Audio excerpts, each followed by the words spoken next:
Next.js is one of the most popular React frameworks for building fast and search engine optimized React apps with zero configuration, automatic and quick setup, and a great online community, which really is the cherry on the cake because the bigger the support, the easier it is to get started and to build great website with the best user experience.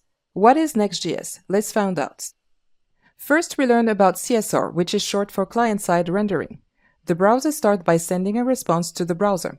The response is not yet available until the JavaScript is being loaded by the browser. In the meantime, the browser executes the React. Finally, the page becomes visible and interactive after the JavaScript finished loading. So the page is not immediately visible. On the client side, users often experience what we call a blank page before seeing the page. With SSR, server-side rendering, the process is different.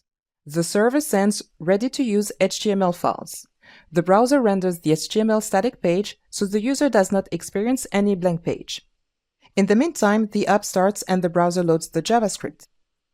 The JavaScript is downloaded and the page becomes interactive. This is a process called hydration. The HTML page structure with the DOM, the document object model, is apparent, visible, then the page becomes interactive once the JavaScript has finished downloading.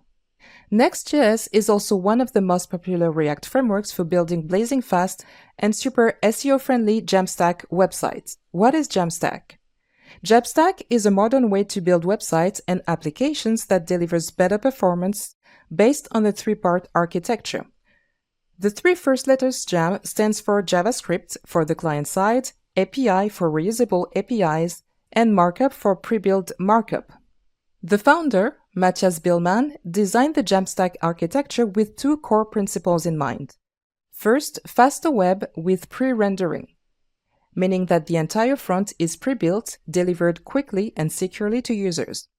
Second, decoupled processes with a clean separation between services and the systems. The front end is typically built using a static site generator and the back integrated to the front with the use of APIs. And it comes with many benefits. First, security, and is also easy scalable, and it provides with the best user and developer experience. Next.js is another web framework of the Jamstack community. It was created by Versal in 2016 and is used to generate static websites. It is also trusted by numbers of the most popular tech brands with a growing number of contributors. So is Next.js for you? Next.js comes with many features that translate into many benefits. As for business, it helps cutting development costs, and for developers, it helps cutting development time. With a large number of contributors, Next.js is an excellent framework choice to build large applications with ease and confidence. One main reason to switch to Next.js are the benefits. The goal in this video is to teach you over the next minutes the fundamentals and the main benefits of choosing Next.js. And if you have experience with both backend and frontend, Next.js is kind of a combination of both. It is built on top of React with extra features like server-side rendering and static site generation. Let's look at the development benefits first.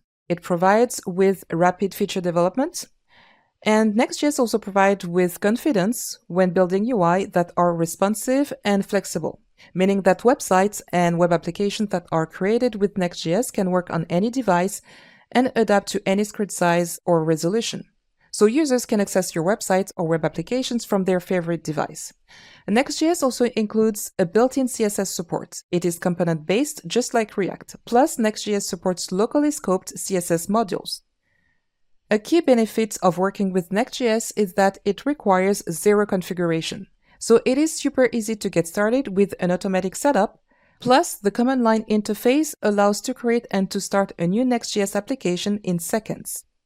And it has a built-in file-based router system built on the concept of pages. So each time that a file is added to the pages directory, a new route with the same name becomes available.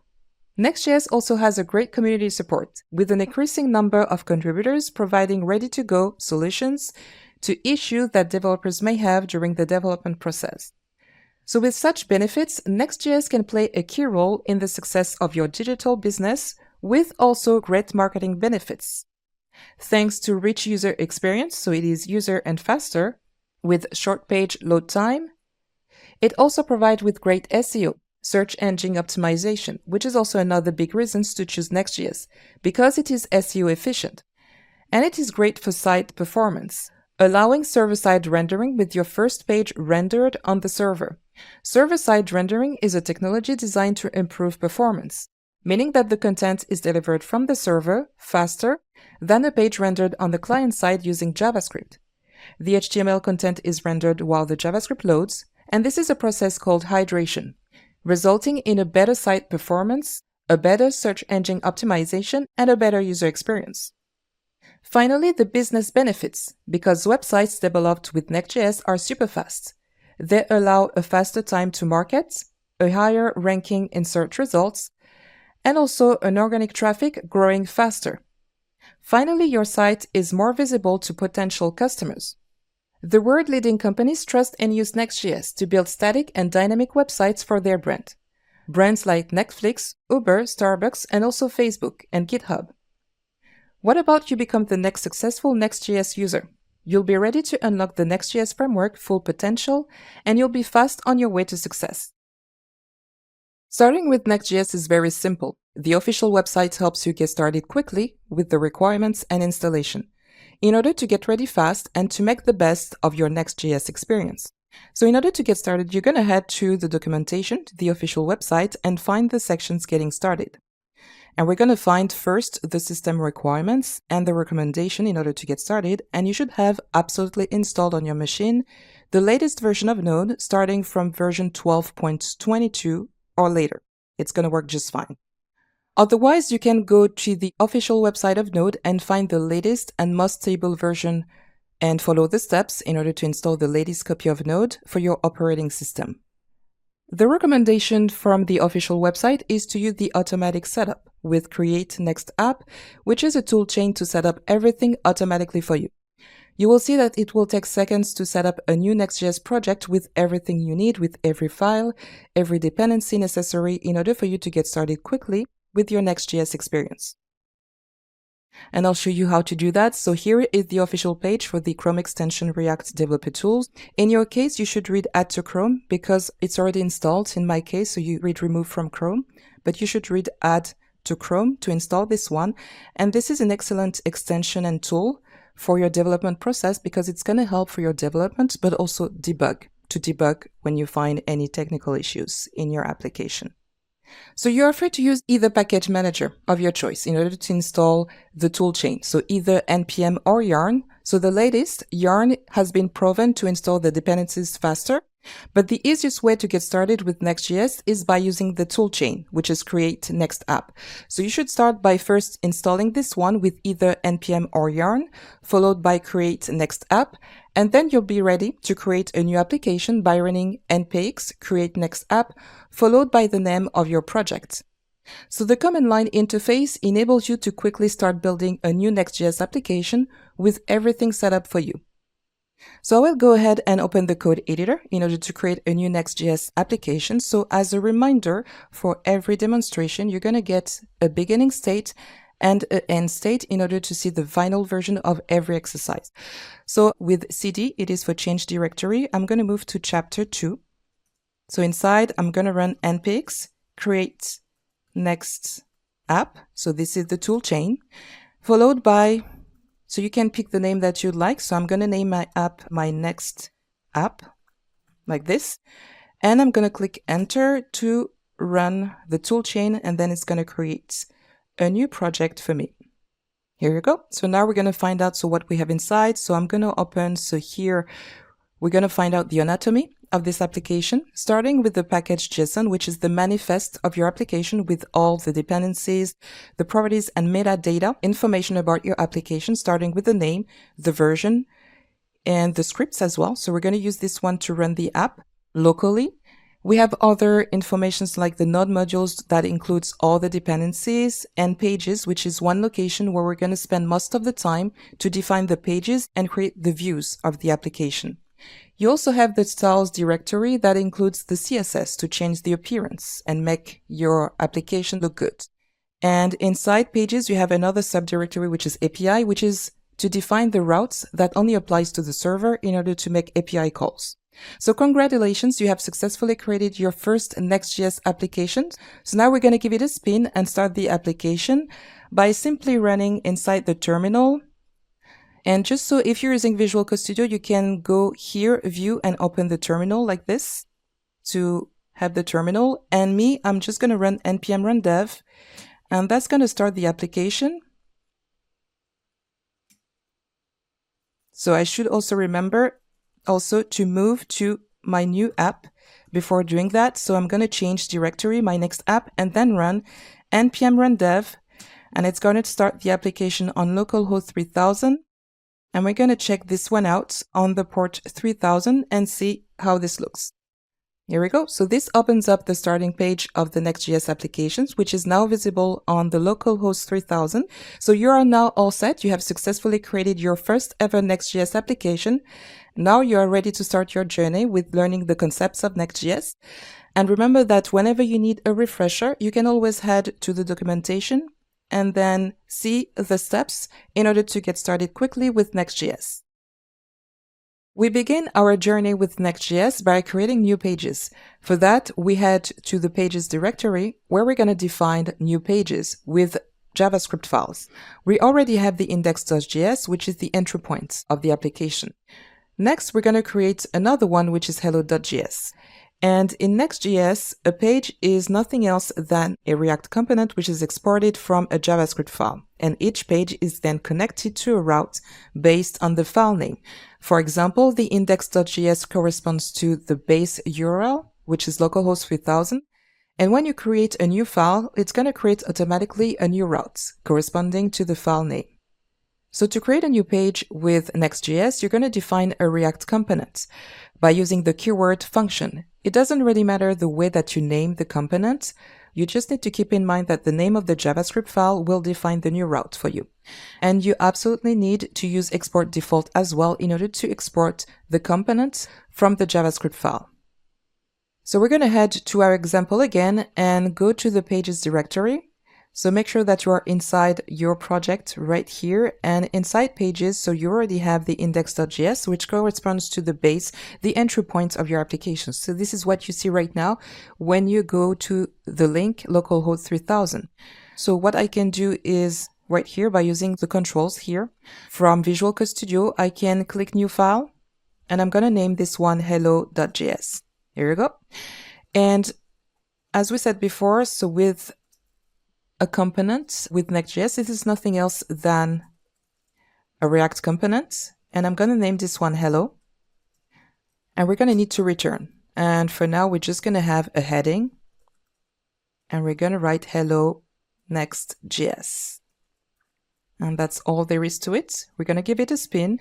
So right now, we're going to run npm run dev to open a new window. Then refresh, and you're going to see that now we've got the hello.js. We're going to visit this link. Here we go. And then you're going to be able to read hello Next.js. Here you go. And we're going to do something else. We're going to change this to learn Next.js, which is going to change immediately. So this is what we call hot reload or fast refresh. So you don't need to restart the application, restart the server, or to refresh the page. It's going to be immediately visible in the browser. And if you would like, we could add something else, which is we could have a paragraph inside. So I'm going to use the fragments because we're going to have two tags next to each other. And I'm going to add a p tag. And I'm using here lorem ipsum to add some fake content, so as a placeholder. So we can go to generate here a paragraph, and I'm going to copy that and add some content that I'm going to be able to read. And also just to improve here the visibility, you can go to here, view, and select word wrap. Okay, here we go. And then we go back and here we go. So now we've got some text content on our new page, and we're going to go ahead and continue to create new pages to complete our app. So congrats, you have successfully created a file and defined a new route. This is the first step to building a file-based routing system and to enable navigation between pages with zero configuration. Next.js has a file system built on the concept of pages. Whenever a new file is added to the pages directory, it automatically creates a new route. Everything happens behind the scene with a minimum of configuration. This is simple as that, and it is also very simple to set up. Let's see how this works. So every new page must be added inside the directory pages. We already have the pages index at the root URL. This is the component of index.js, which is visible at the root localhost 3000. Then we have the file hello.js, which is available at localhost 3000 hello. Next, we're going to create about.js, which will then be available at the route, which will be automatically created behind the scene, which is then going to be visible at localhost 3000 about. So we go back to the code editor and we're going to see how this works step by step with more examples. So that's going to be the same process, which is to create a new file, a new component, then a new route is created automatically. So I'm going to go here to pages and create about.js. And I'm going to do the same as for hello, create a new component that I'm going to export default. And I'm going to name this one about. Same, I'm going to return, and we're going to read for now simply about Next.js. And that's all there is to it. So I'm going to make sure to start my app with npm run dev. So make sure to move to my next app and run npm run dev. So we already have a route which is named hello. And then I'm going to go to the new route, which is about. And here you go. So now you can read about Next.js. So we're going to continue with the same process and example. So for the next part of the demonstration, I'm going to create a brand new directory inside pages. So I'm going to name this one learn. So let's say that we want to create a documentation. So a site to have documentations about different JavaScript technologies. So I'm creating this directory, learn, and inside I'm going to create another file that I'm going to name Next.js. And inside it's going to be about the same. We're going to create a component, same steps. And this time we're going to read, so it doesn't really matter the name of the component. What matters is the name of the file because it's going to create a route based on the name of the file. And inside we're going to read learn Next.js. So here we go. And now we go back to the browser and we're going to be able to access this content by going to the route learn, then next. And here you go. We should read learn Next.js. And remember that the naming of the component doesn't really matter itself. What you should keep in mind is that the name of the route matches and must match the name of the JavaScript file. For example, if you decide to change the name of this file, which is Next.js, I'm going to rename this one to Next.js, like so. Let's go back to the browser, and now you can see that the page is not found because it doesn't match this route, doesn't match any file name. So we're going to change here to Next.js, and here is our page which is back because now the route Next.js matches the name of the file.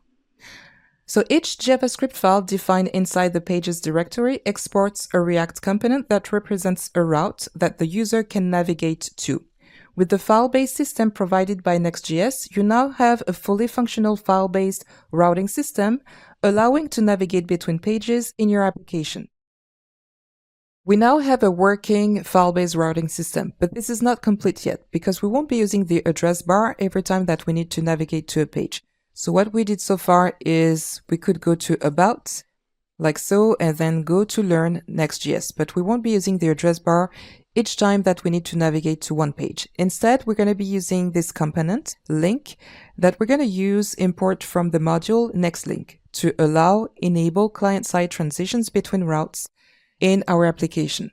So let's go back to the code editor, and to enable client-side transitions in our application, we're going to import first, add to the scope of our component here, so the index. So we're going to create a navigation on the main page. We're going to import here the component link from the module nextLink. And the way this works is very simple. So I'm going to put the links here. We're going to wrap the anchor tag with this component link. We will just replace here the ref. I'm just going to remove this. We won't be using any absolute URL. And the link component takes one prop, which is ref, to define the route. So here, for example, it's going to be learn Next.js. So that corresponds to this component to allow to navigate to this component and this page. So if I go back to the browser, I'll go back to the main page, and actually I'm just going to change a few details here. So for example, we should read something like learn Next.js, and for the rest, it's going to be fine. So that's about what we need to know. And then we can navigate successfully to the new page. So I'm going to go ahead and create another link by using the same component link. And I'd like to, for example, allow to navigate to a new route. So to read information about React, for example, learn about React.js in a interactive course with quizzes. And what I'm going to do is create here a new page, which is going to be React, and that's it. And that's going to automatically create a new route. So I'm just going to add some content. And instead, we're going to read learn React.js. And finally, here, I'm just going to replace Next.js with React to allow navigations to this component, this time to learn about React. So let me go back, and I'm going to click here, and then here you go. I can then navigate to my new component and new page, React.js. So we now have a fully working navigation system thanks to the component link, and we're going to go ahead and continue to build our navigation system. We now have a working file-based routing system and links set up to enable navigation between pages. So we have a nice user experience, but what can we do better? Because defining routes by defining predefined path is not always enough for complex applications. In Next.js, you can add brackets to a page. Like so, we could consider this example. So still inside the pages directory, we're going to define a route.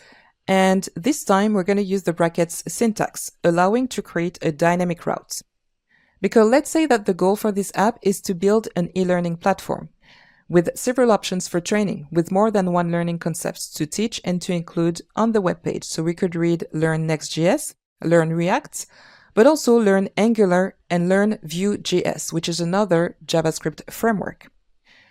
So for that, we're going to use this syntax, the brackets syntax, to create a parameter, which will be available then on every page transitions, every time that we navigate to a page. And in the target component, we're going to be able to access the parameter as a query from the query property here on the router object, which is available with this hook that we can access from this module next router. So we're going to look at one example. For now, we have those two pages, but let's say that you'd like to have maybe 10 concepts, 10 technologies that you want to talk about, or maybe 100. So instead of having predefined path, we're going to create a dynamic route. So I'm going to put the name of the file within brackets, and this one is going to be name.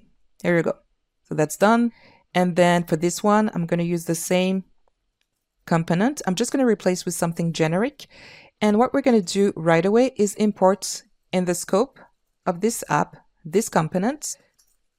It's going to be next router, and I'm going to access to this hook, which is use router.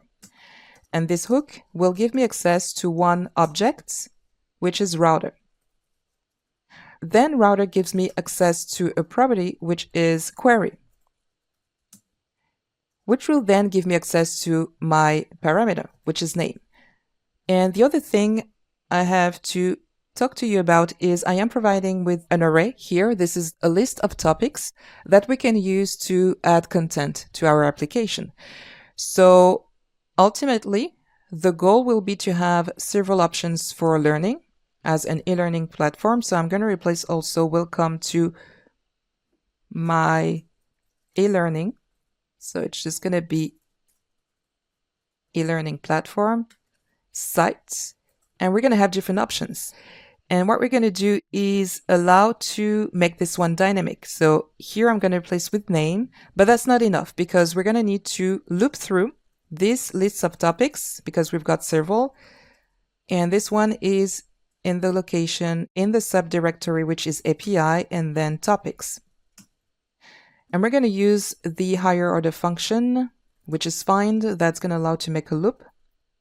on this array, and then return just one object that's going to match here the condition, which is to check with the ID and see if this corresponds to name that we're going to pass as a parameter. So I'm going to show you how that works. So in topics, you're going to see that I've got this list of object with an ID and an about. So I'm just going to check if ID corresponds to the name that I'm going to use here as a dynamic parameter. And I'm going to replace this with topic and then ID. Here we go. So we're going to try that. So let's go back to the browser. So now we're going to try learn Next.js. So because this one is already predefined, we're going to replace also here with Next.js, but also learn React, and it works just fine. So we're going to add more. So without using predefined links or routes, we're going to add more topics. So here it's going to be view, and I'm going to replace that with view, and I'm going to replace this one because it was actually using this one, but I'm going to replace with next because it's going to use this time the dynamic routes. And we've got another one, which is Angular. This one is dynamic also. And here we're going to replace with Angular. And I'm going to skip the paragraph for all of them. Let's try this out. So we're going to go back to the home page and find here the different options. I'm just going to remove deploy just to push like here options. So we're going to go to learn Angular, and we are able also to go to learn view. Here we go. So now you are now able to define path and to pass data as URL params with dynamic routes to enable navigation between pages.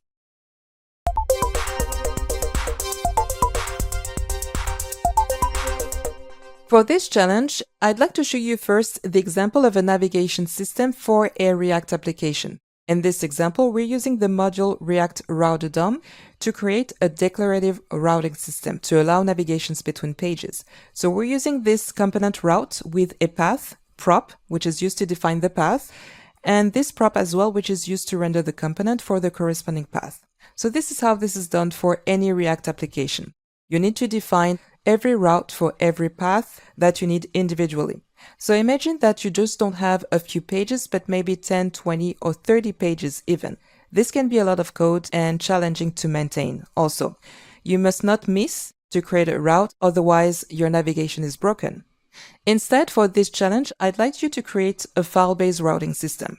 So you're going to need to create a page to display a list of contacts and another one to display one contact individually. So remember that for every file that you create, you're going to have a path which will be created automatically. Notice as well that we're using a dynamic route, so I'm going to let you create this one. We're going to use the contact ID to display the contact individually in the corresponding page. So the task first will be to create the files, then to create also a menu to allow navigations between pages. So for this challenge, I'm providing you with a few instructions. So first here you've got a layout. So this is pure React. We're going to use a reusable component that you can use for every new page that you create.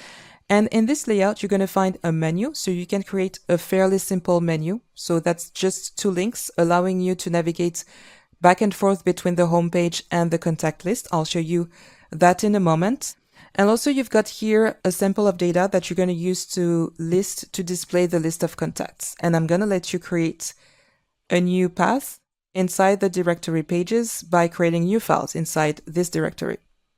So this is how this is going to look. So that's my example. You're free to make it look like as you wish. So you're going to have a home page and a list of contacts, and then you're going to be able to display one contact individually, but also to navigate back to where you came from by using this link, or maybe go back to the home page. So if you need a refresher, you can always go back to the documentation. So first here in router, it's going to explain how you can get the router object and then get information from the URL if you pass information as a parameter, but also how to use the component link to allow navigations between pages. So I hope that you're up for the challenge. This is fairly simple, so that's going to be a chance for you to apply all the concepts that we have learned in this chapter.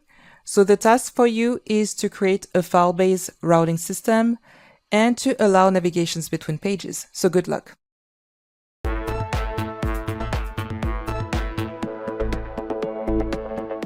The Next.js framework helps and makes it super easy and fast to create a file-based routing system with zero configuration. So we'll see that and do that together with this exercise. So the first task for you was to create a list of contacts. So we're going to go inside this directory to create a new file, which will automatically create a new route.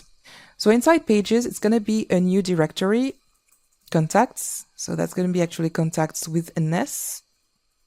And inside contacts, we're going to add index.js. Inside, I'm going to import first link, because we're going to use this one to allow to navigate from one location to another, to a new page actually. And I'm going to import this one from the module next link.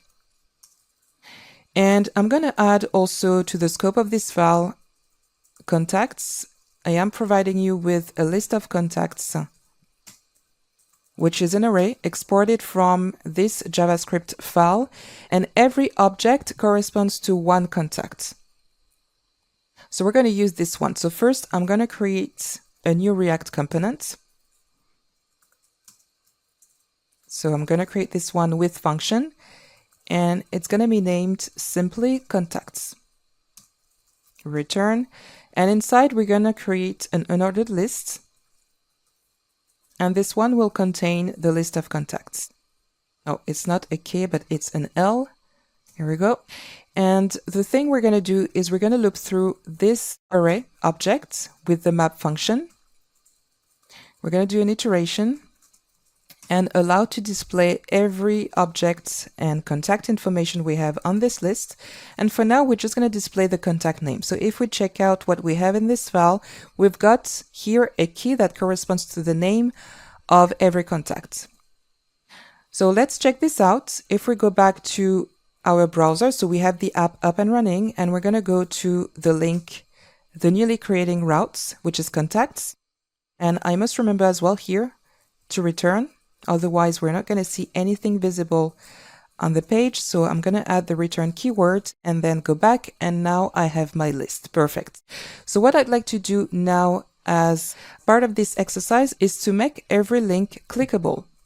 So for that, I'm going to use this link component inside. I'm going to add this link component that must wrap, remember, an anchor tag. There we go. And inside we're going to have an anchor tag. And this is inside that I'm going to put my contact name informations. And remember as well that every link component has a ref property. And we're going to use the syntax here and the backtick to combine contact ID, which is going to correspond to the information of every contact. If we check what we have here, so this ID will create a route that we can use to navigate to specific contact details. Here you go. So now if I go back, I should be able to click on every contact, except that for now, the page is not found. So what we're going to do, because it's dynamic, we're using here an information that doesn't exist. We're not going to predefine the path. Instead, we're going to create a dynamic route. So I'm going to go back to my contacts directory and create here a dynamic route. And I'm going to name this one contact ID, and it's going to be .js. So I'm going to go ahead and create another component here. So what I'd like is for it to have also a layout, just like we had. So you're going to find this one inside components and layout. And we're going to add also use router. Use router is a hook which is provided by this module, which is next router. And finally, we're going to add also to the scope of this file. So we're going to import also contacts in order to allow to get information from this array that we have defined in the APIs. Finally, I'm going to do export default function, and it's going to be contacts. This time, I'm going to make it singular. We're going to be able to access from use router this router object and also the information of the param. So whenever you navigate to a page, so between client transitions, Every time that you navigate to a page, you're going to access the information of the query, this property, and whichever param is available. Contact ID, we're going to try that. And for now, I'm just going to put a debugger. We're going to stop, so I'm just going to put contact simple, and we're going to stop the execution. The program, when it runs, you can stop it wherever you'd like with this keyword debugger. So I'm going to open the inspector, the console log, then allow to navigate, it's going to stop, and here you're going to be able to see the information that corresponds to the param, which is available in this route. We continue with the exercise to complete this file-based routing system with Next.js. I removed the debugger, and what I'd like to do is find the contact that we're looking for by doing an iteration. We're going to loop through the contacts array, and we're going to use this time not map, but find. That's going to allow to make an iteration. Based on one condition, we're going to return one object, and we're going to compare the ID of every object with the ID which is passed as a param here, every time that you navigate to one page. And this contacts, what I'd like is also to use this syntax, which is to first, we're going to split, and we're going to access the name information and then split. I'm going to convert this one into an array by using this split method, and we're going to first get the last and first. I'm going to explain why, because now this is a string. We've got first the first and last name, so that's actually reverse. We've got first and then last. And that's going to allow me to convert this into an array and then use this syntax, which is to destructurate and get every object that you have in one array based on the index position. So I'm going to get first the first name and then the last name. So I'm going to display here last to uppercase. So I'm going to choose to display this one in cap letters, and then I'm going to put a comma and then display the first name. That should do it. Let's try. So I remove the debugger. I'm going to go back to my contacts list. Here we go. And then here we go. We can display the name, go back. Here we go. So instead, I'm going to have an H2. It's going to be way smaller. The other thing we could do is, we could allow to navigate back to where we came from. So that's going to be an H2 for the closing tag as well. So we're going to add a ref tag here.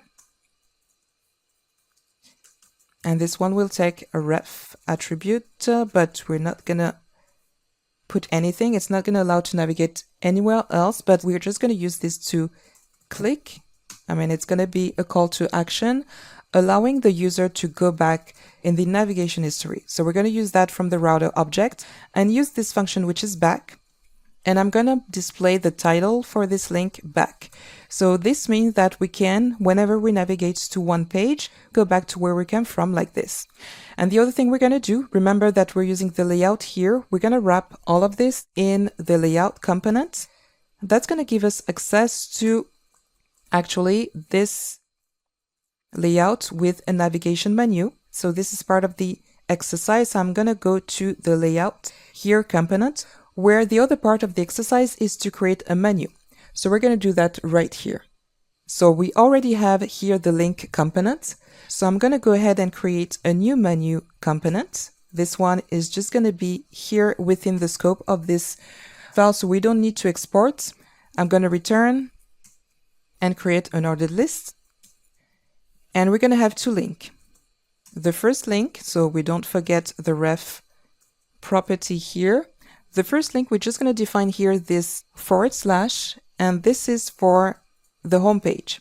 So we're going to read home. And we have a second link, and this one is going to be for the list of contacts, and we're going to read contacts.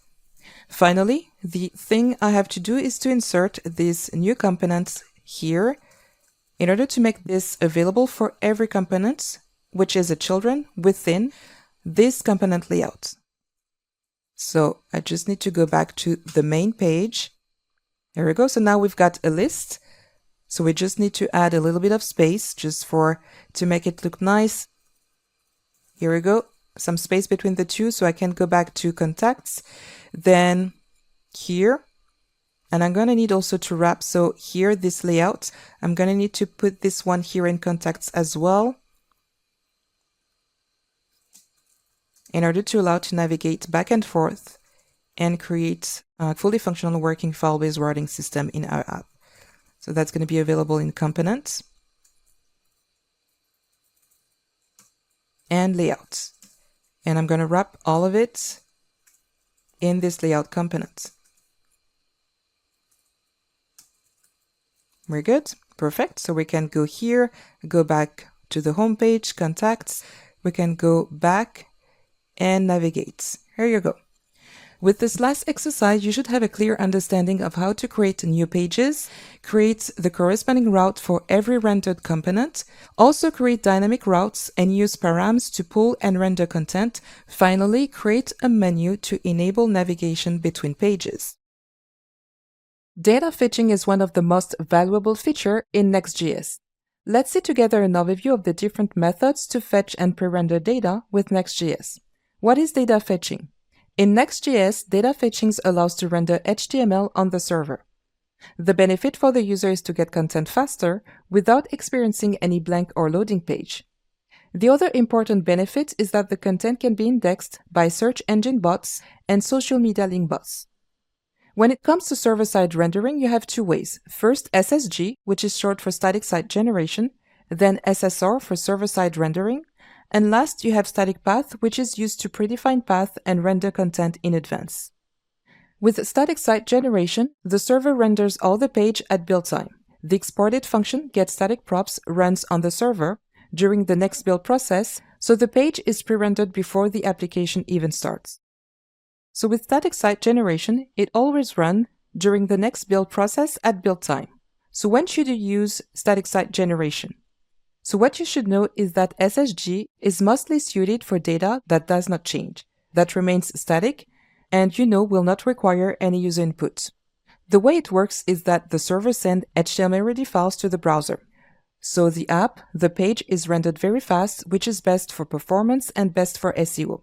This means also that the page is available ahead of the user's request, which guarantees the best user experience. GetServerSideProps runs at request time. The function getServerSideProps runs on every page request to return the content and the return props between client-side page transitions. So the function getServerSideProps always runs at request time on every page request during the next link or next router process. So the way it works is that the server statically sends HTML files to the browser downloads the JavaScript and executes the React. So while the JavaScript is being loaded, the HTML page is rendered immediately and is right away visible, so no blank page on the screen or loading time is experienced by the user. So this is when the JavaScript is loaded that the page then becomes interactive. This is a process called hydration, meaning that the HTML content is rendered right away and becomes interactive once the JavaScript is loaded. So when should you use getServerSideProps? When you know that the content needs to be updated. And also when you use dynamic routes, because you know that you're going to need user input to make a request and pre-render the data.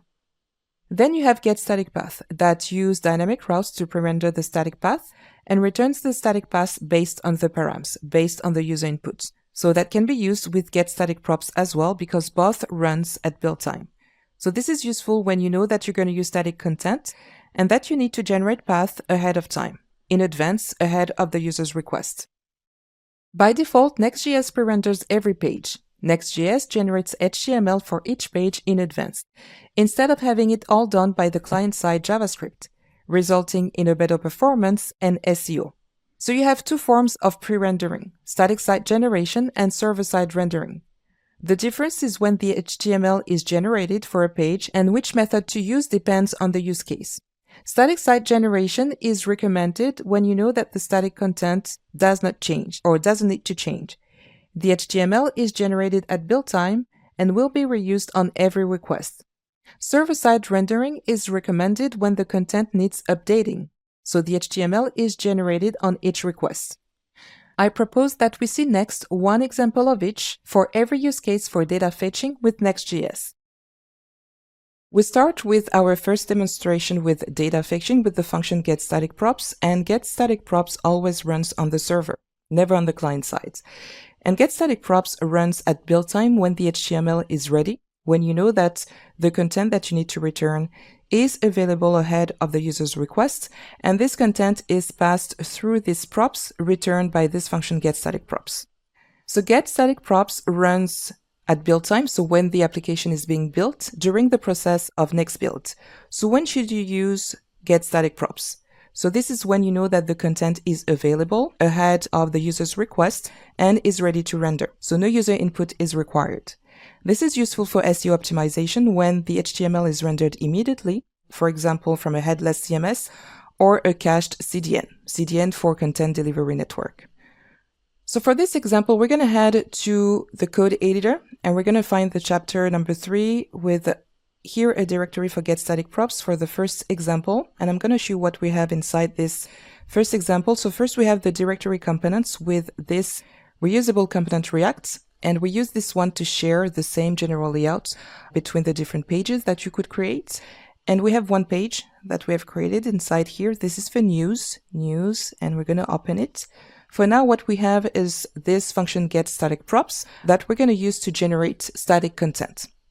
And for the purpose of this example, we're using an API key. I'll show you that very quickly. We're using that from the New York Times API, which is a nice and very useful user-friendly API provided for free for developers by the New York Times in order to fetch stories and display stories from the New York Times homepage. So for now, we're just going to read top stories. I'll show you that very quickly. And I'm just going to show you as well in the homepage. We have a link. We're using the link component in order to allow navigations between pages. And this one is just to allow to navigate to this new page, which is new. So I'm going to give this app a spin. Okay, so I'm just going to show you for now. We're just at this position. So make sure to navigate to course files and then go to chapter 3 and get the first demonstration for get static props. Run npm install if this is necessary. I'm not going to do it because it's already done for me. And then I'm going to run npm run dev. And it's going to be available on localhost 3000. So let's check it out. Here we go. So for now, you have a very simple layout. So we can navigate to top stories. And we have this heading for now. So very simple. So for now, what we're going to do is very simple. It's just going to be some very simple user interface. We're using this component. So I'm going to prepare this page and make sure that we import the layout from this location, components layout. And we're going to wrap for now. So this top stories inside this layout. And basically, so this layout we can share, we can use it, reuse it in different places, in different pages. And that's going to allow us to then, when we are here in top stories or other pages, to navigate between pages and navigate back to home. Here you go. So this is part of the demonstration. I'll show you as well. So the use of this New York Times API, which is provided for free. So you just need to sign up for a new account. The usage is very simple. So for now, I am already connected. So I highly recommend that you go ahead and follow the different steps to get started, to create an account and to get your own API key. So the process is simple. To register an app, you go here to your accounts and apps, create a new app, and then you'll be provided with an API key. And the reason I'm suggesting that you create your own account to get your own API key, it is because it's always limited. There's always a limit with the number of API calls that you can do within a time frame. So I recommend that you get your own API key for your own usage. And so we're going to be good to go. So I propose that we stop here and I will offer you to start with the demonstration next in the following video.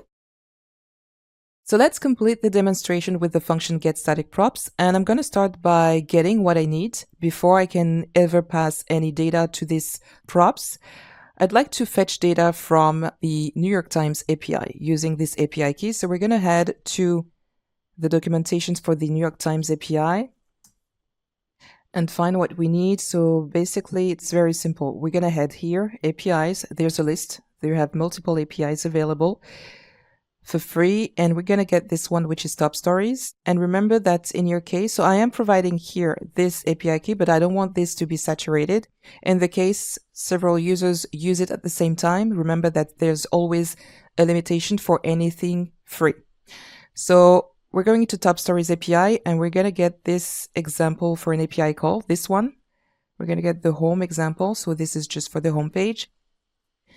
And so we're going to get a response back. Now, actually, what I'm going to do is I'm going to create a URL first, just to make things clear. And this URL, because we need to specify an API key, I'm going to use the syntax of the backtick in order to combine static content and also this variable, which will be my API key. And next, we're going to get a response after we make an API call, and we're going to do fetch, and I'm going to pass the URL as a parameter. And you're noticing as well here that this is asynchronous. So we're going to use the keyword await. It's going to return a promise. Here we go. And after that, what we want, so every time that you get a response back after doing an API call, you want to get the data in format JSON. So we're going to do that. On response, we're going to run with await again with this keyword response and then JSON to get the result in a JSON format. Finally, what we're going to do is props. We have this. So the format is an object for the props. So we're going to do results. So I'd like to get a results back. I'm going to name it this way. And so when we get the response back from this API, so there's a key, which is results with an array as a value. And this value contains the list of all the articles from the New York Times homepage.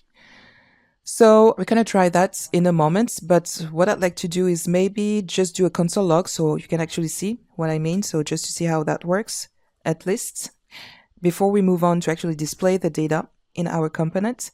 So it's already running, so great. So what we're going to do is we're going to head to our application and go here to top stories. And here you're going to see that we have console log, so all the results from this API call. So this is a long list of articles from the homepage, from the New York Times API. And I'm going to go to the top. And normally what you should see is there's a key. Actually, it's not displaying everything, but you should take my word for it. But there's the results. Actually, I'm just going to do results. And here we go. And now you've got this results, which is like an array. This array of objects. And that corresponds to the list of objects that we want to use passed as a prop using this key results. And that we're going to use to pass as data to our news components. So next, what we want now is to use this results props. Now we're going to head again to here. I'm going to go open inspect and we're going to use the inspector tool and the React dev tools. Why? Because I'd like to show you actually how works this news component now. We're going to see that we can inspect the props. And now you see that we have access to these props, which is results, allowing us to read now to access the information further to the API call. So the way this works is that we made an API call, then the function getStaticProps takes care of pre-rendering the data, statically generating the data, which is then passed using these props, which is then available for our component news. The last step, we're going to take care of the user interface. We took care of the most important part, which is to do the data fetching with getStaticProps. The last part will be to display the data in this component. So we took the time to do things step by steps, to look at the different steps in order to use the getStaticProps. So this is a very nice example because in this example, we want to use static content to display in our page. So we use getStaticProps when we know that the content is not going to change. Next, what we want to do is to then display this list of results in our app. So right below the H1, we're going to use an unordered list. And we're going to make an iteration. So we're going to loop through this array by using the map function.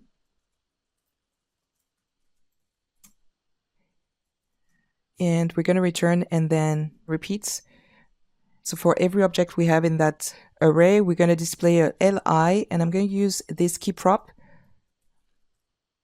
in order to specifically identify every object, every HTML li here. Then we have an anchor tag where we're going to specify the URL. So for every object, we've got a key URL, so to allow to navigate to the page, to read the article provided by the home page. And next, we're going to provide with the title, so we can read the title. This one, of course, is going to be clickable. And because we don't want to leave our web page, we're going to use this attribute target with the value blank. Here we go. And that's all there is to it. So that's fairly simple. Let's give it a spin. So the app is already running in the browser, and here we go. So now we've got all the links, so the same that we have here. So using the React developer tools, we can see the results available, and you can actually see what's inside every object for your information and see what you'd like to use on the user interface. And now you see that we have a list of news articles directly coming from the New York Times API, and we can click on them and then navigate and read the content of every article that we would like to check out. Let's go back. So there's a lot of it. And, let's go back. I just want to show you here. There's something that you should always use whenever you know that you leave your site. This one is, so this attribute, no opener, no referrer. Here we go. I'm going to add this one as well to complete this exercise with get static props.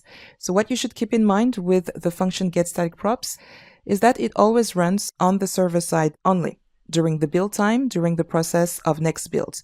So the content is statically generated while the application is being built, and you know that the data and the content is ready to use when this is sent to the browser. So this is one way to pre-render data on the server side very fast. Using get static props is useful when you know that the data you fetch remains static and that it will not change and does not require any input or request from the user. So this is a perfect use case for data coming from headless CMS, and also when the content needs to be pre-rendered very fast before it reaches the client. So this is super SEO efficient. The next example with data fetching will be get server-side props. Get server-side props generates each page at request time, meaning that it runs on page request when the content is requested by the user. So it is very useful when data and the content needs frequent updating. So the function get server-side props is going to run at request time during the process of either next link or next router. So when do you need to use get server-side props? So you can use get server-side props when you know that the content of the page needs to be updated frequently. So you can implement this function get server-side props. And you also need get server-side props when you know that the request is triggered by the user, or when you know that the site uses dynamic routes. So whenever the data needs to be fetched at request time. So for the demonstration, we take our next example, which will be get server-side props. So we're going to look at what we have in this demo. So we've got the same component layout. We're going to need another page in this example. So we've got the same page here with this subdirectory news here with the example of get static props. We'll see an example with get server-side props. And for this demo, we've got a good candidate because you're going to notice as well that on the homepage, we have a few new things. We're using a text input. We have a form with a text input, and we're going to use that to allow the user to make an input, to type some text and make a research. So let's give it a spin. We're going to run this example.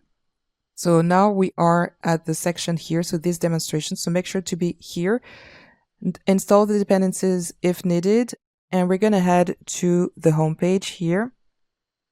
And now you have that we've got the same layout, the same presentation with the top stories still, and we can navigate back to the home page. And the new thing here is that we've got a text input where we can type. I'm going to open the developer tools, and you're going to see that the state is going to change. So we're going to select this component, which is home, the home page, and look at the state right here. So you're going to keep an eye on it, and you're going to see that it's going to change. For example, I can look up information. So stories about education, for example. For now, it's just going to navigate to a page that doesn't exist yet. So we are going to create it, and that's going to be our task here, which is to create a new page. So remember that this time we're going to need to have the input from the user. So we're going to need to create what we call a dynamic route. So I'm going to go ahead and create a dynamic route by staying right here.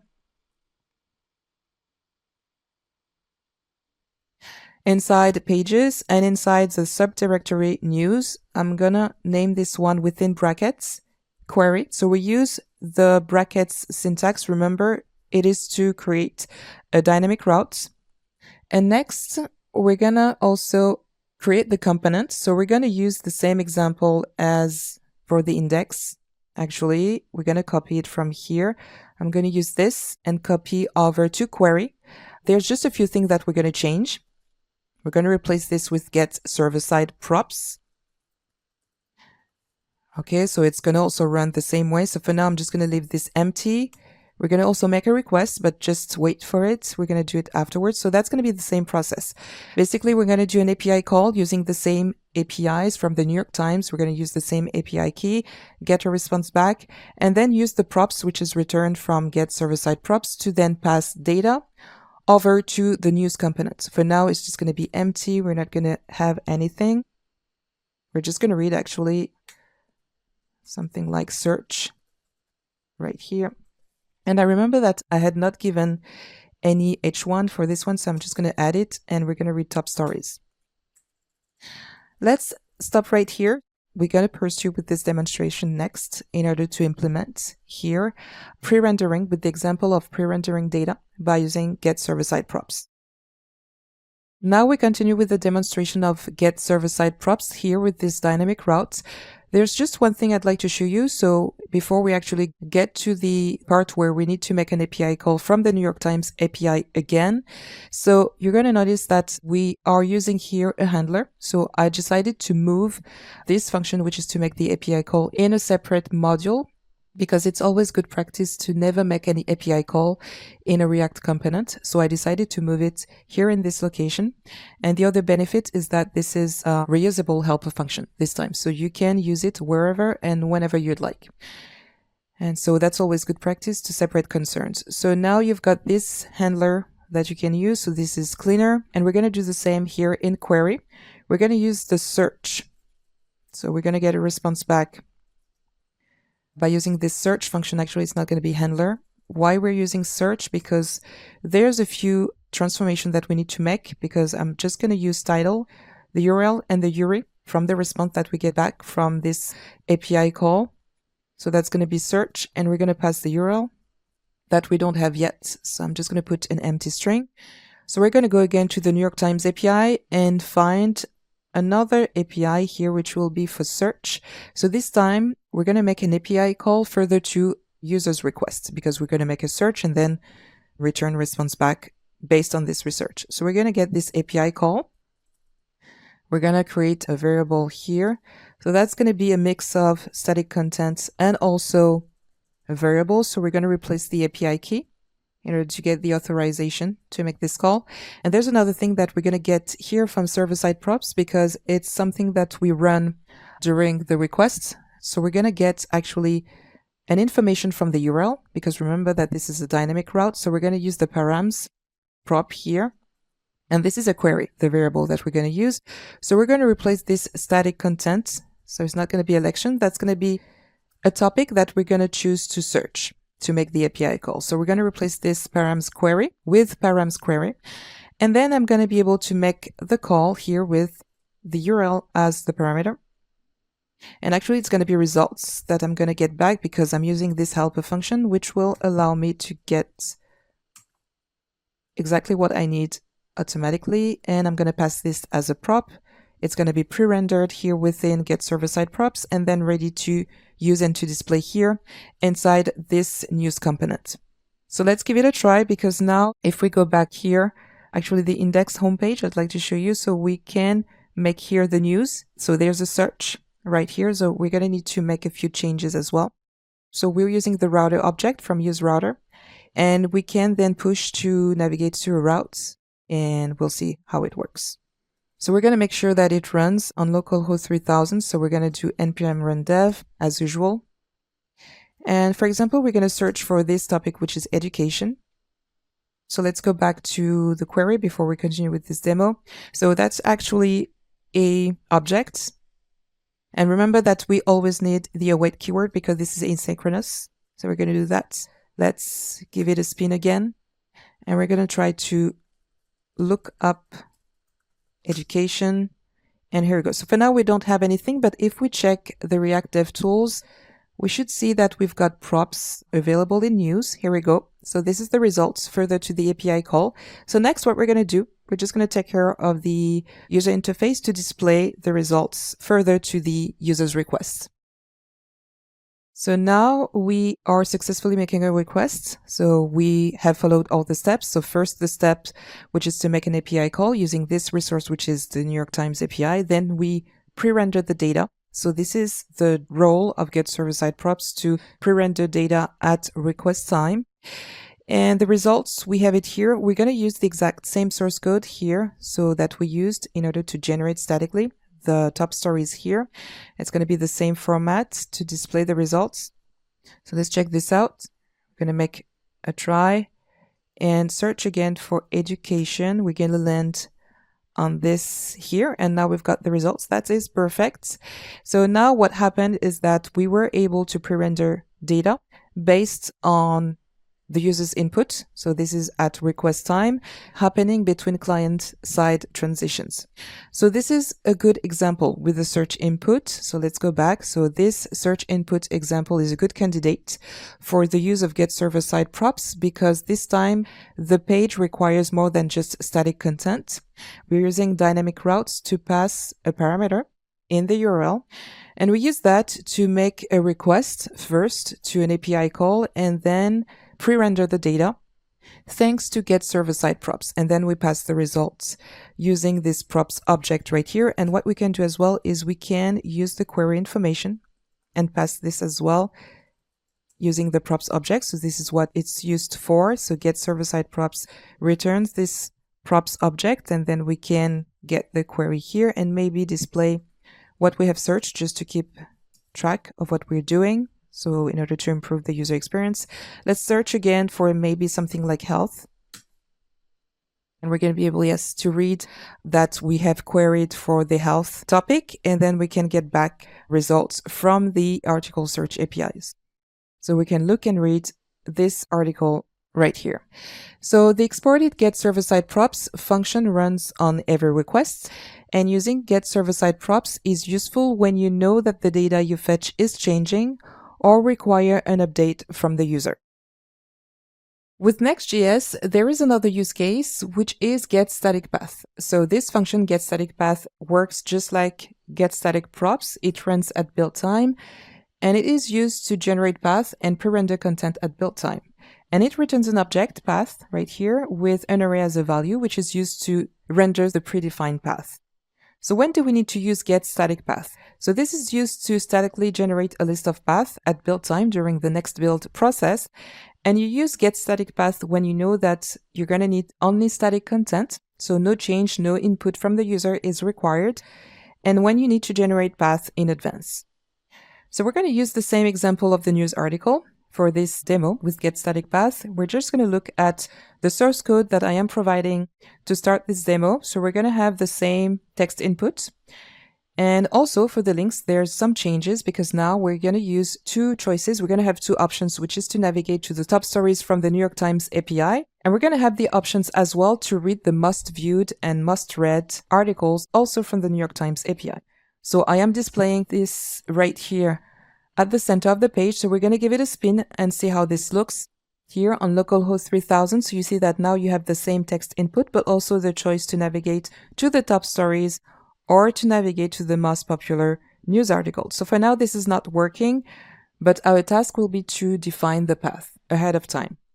So for this exercise, we're going to be using, again, the New York Times API. So we're still going to be using the article search API that we've been using so far. Plus, we're going to use most popular API. So we can make an API call with this URL endpoint. We just need to replace with our API key. Let's go back to the source code and let's have a look at news. So this is this subdirectory and path. So for now, we're just using getStaticProps because we're going to need to generate path, but also to generate content, which is then displayed when we navigate to a path, which is predefined. So for now, we're just going to define the getStaticPath. Let's just have a look at the example we have right here. So we're just going to take this and define this and replace. And you see this dynamic routes, because we're using path, you're going to need to then specify path just like this. And for this route, we're going to say that this is top stories. And I think that the way I defined it, I'm just going to go back to the home page. And yeah, I'm using this as the route, so I'm going to use the same syntax. Same spelling because it must matches. So whenever I navigate to this page, I should have a path which is already predefined to match. That corresponds to the path that I want to predefine with getStaticPath. So I shouldn't get any error, except that this time I'm just going to have nothing because I'm not using any content that is displayed. So let's try with top stories. Okay, so for now, this is displaying. So whatever we have here is returned from this API call. So that corresponds to the top stories. So that's great. But we also want to display not only the top stories, but also the most popular article. So how am I going to do that? Because now if I try to navigate to popular, it's going to give me the same result. So that's actually the exact same. So we're going to change that. We're going to make the content more dynamic. Actually, what we're going to do is allow to predefine the path and to predefine the static content coming from the API calls. So let's do that. Let's continue with the demonstration next with getStaticPath. We continue with the example of getStaticPath, and what we're going to be doing here is to allow to statically generate content that we're going to use depending on the path that we navigate to. So I'm going to be using a switch case. And this switch case will take, actually, remember that we're using dynamic routes. So we're using this here placeholder. So we're going to access this one params query with from params. So that's going to be params path like this. And inside the switch case, we're going to have two cases. First, one that corresponds to a predefined path, which is top stories. And another one, which is to display the popular stories. And no, so that's actually here, the two dots. And after that, you can return, so whichever results you get back from the API call. So we're going to return this with the object props. Same here for the popular. And for any switch case, you always have a default case. So we're simply going to return a props, which is null. So no need to return anything if this doesn't correspond to any predefined path. And I'm going to replace this and put this as information for you. And now I'm going to put this is top stories for this one. And we're going to need another URL, which will be for the most popular stories, also from the New York Times. So we're going to get this URL. So remember that we're using here this API. So that's nice. So we just need to grab this to make the correct API call for the most viewed and read articles.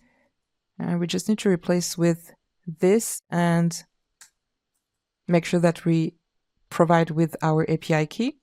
Next, we do the call, not here because it's going to be made conditionally based on the predefined path. So we're going to replace this with top stories URL. And same here. So in the case we use the predefined popular path, it's going to be the popular URL. Let's give it a spin. So we're going to make sure that the app is up and running on localhost 3000. So we have the options to navigate to top stories. Here we go. And you see that I am also providing with the navigation on top of every list. And you can from here navigate to wherever you need, popular, top stories, or go back to home, to the home page. And here we go. So we're just going to check this out. Let's go back to the source code. And you see that here we have a layout, and in this layout, the same actually that you can share with several components. We have a navigations with links, allowing to navigate between pages, so between pages with top stories, or navigates to a page with the most popular stories, or go back to the home page. So this is extra value that we're adding in this page, just to improve the user experience overall. So that's it for this example with getStaticPath. And the other thing I wanted to show you, there is this component head that I am providing. I mean, actually, this is coming from this module next head. And this is important to explain this head, the usage of this head component, because Next.js, we understand that this is very important for SEO. It allows to create rich and SEO-friendly content. But what allows to do this head component is to include information for the browser. So this is not visible in the browser. However, this is giving information to the document object model. information about the websites, and it is going to give information also to the search engine. For example, the title. So if we go back to the browser, you'll see that whenever you navigate to one page, you'll see that you've got the title which is changing. For example, popular, top stories, but also popular. And I think I'm not providing with the right one. So this is good to actually check this out, because we had done copy paste, but you should replace with the correct title, and then this is going to allow to then get the correct. And you should also change, so whenever you are on the home page, maybe putting something like home, top stories, and popular. Okay, so as I was saying, so this is important for SEO. You can even replace here with content, which is also going to be useful for SEO and for the search engine. Make something more detailed. And overall, so this is just extra information to make your sites more user-friendly and SEO efficient. So what you should keep in mind is that the exported get static path is used at build time, and it runs at build time with all the predefined paths. With Next.js, we have a default 404 page. So it also comes with an advanced feature, which is allowing us to customize the 404 page in order to improve the user experience, which is that when you land on a resource which you know does not exist. So we're going to give it a try, actually. We are using right now, so this demonstration for the 404 page. Let's make sure that we run this app on the localhost 3000, and let's give it a try. So for now, we can navigate from the home page to the top stories. That's great. We can go to the popular stories, but let's try something that we know doesn't exist. We're going to land on this page, which is the default 404 page for every Next.js application. So instead, what we can do is create our own 404 page. This is very important, because without any specific page, this could result in increased costs, slower user experience, and overall, you never want your customers to leave your website with a negative experience, which could damage your online reputation and ranking in search engine results. So to avoid this issue, we're going to go inside the pages directory and create a 404.js file. So let's do that. We're going to go inside pages directory and create our own 404 page.js. So inside, it's going to be just like any other React component. We're going to create a function that we export as a default. Inside, we're going to have a heading, and we're going to read just not found. So that's all there is to it. And now the app is up and running. So let's give it a try. If I do again this, I should land on my 404 page, so the one I just created, which is giving me control over what the user sees in the case a resource is not found. And I can provide with more instructions and directions in order for the customer not to get lost on my website. In the case I change the spelling of this file, so it's not 404, but I replace with x44.js. So now we're going to go back to no longer having a customized 404 page. It's going to be the default 404 page from Next.js. I'm just going to put back 404 to make sure that I can control what the user sees when he or she lands on my website. So you see how easy it is to create a 404 page with Next.js. You just simply need to name your file 404.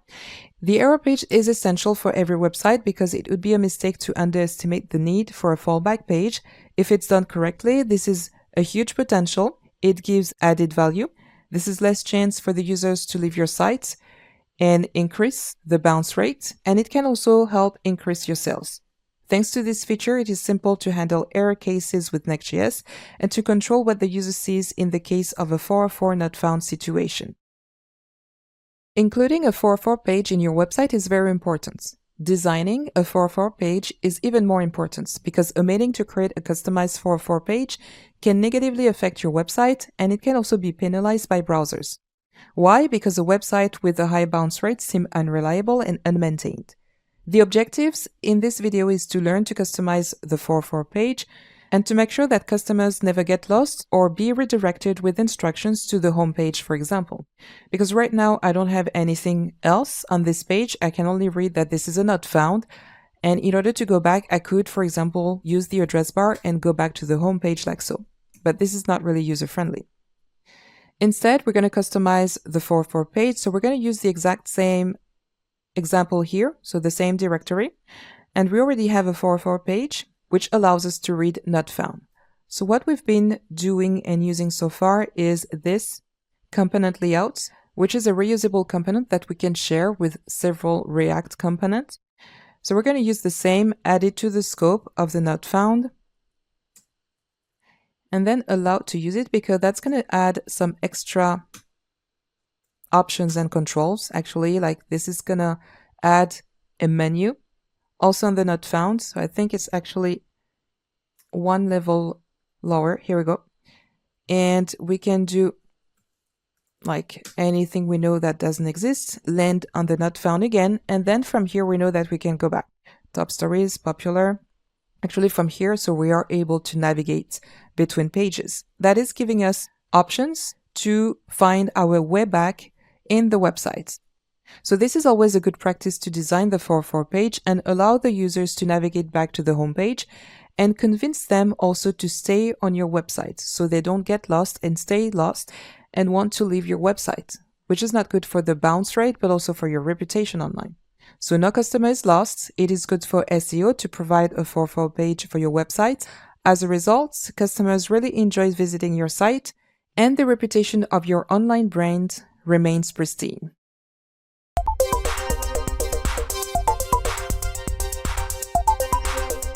Now is time for the challenge. In this chapter, we learned how to fetch and pre-render data depending on the use case. So when you build your application, Next.js transforms your code into production-optimized files ready to be deployed to servers and consumed by users. So we have three methods of pre-rendering. First, get static props that runs at build time, get server-side props that runs during request time, and also get static path that also runs during build time and is used to generate predefined path. So let's go back to the home page. So that's going to be actually the starter project. So you already have some setup. So the top stories, the popular stories that we know already, and you already have also the text input. And here you have an extra options, which is to navigate to a list of sections. For now, it's not set up. That's why we have a not found page. So the task will be for you to create a new page to display a list of static content. And that's going to be up to you to figure out which methods applies for this particular use case. So we're going to look at the resource that we're going to be using. So we're going to use again the New York Times API. So that's going to be this option, TimesWire API. And here, this API call will allow you to get back a list of section. So we're going to see what we can do with this list of section. I'll show you first what to expect in the browser. We're going to use the API key in order to authorize the request. Here you go. So you got the list of section, and this corresponds to a list of categories that you can use to display, to filter results for the articles that you get back from the New York Times API. And the other task, so you're going to need to create a page for that to display the list of section.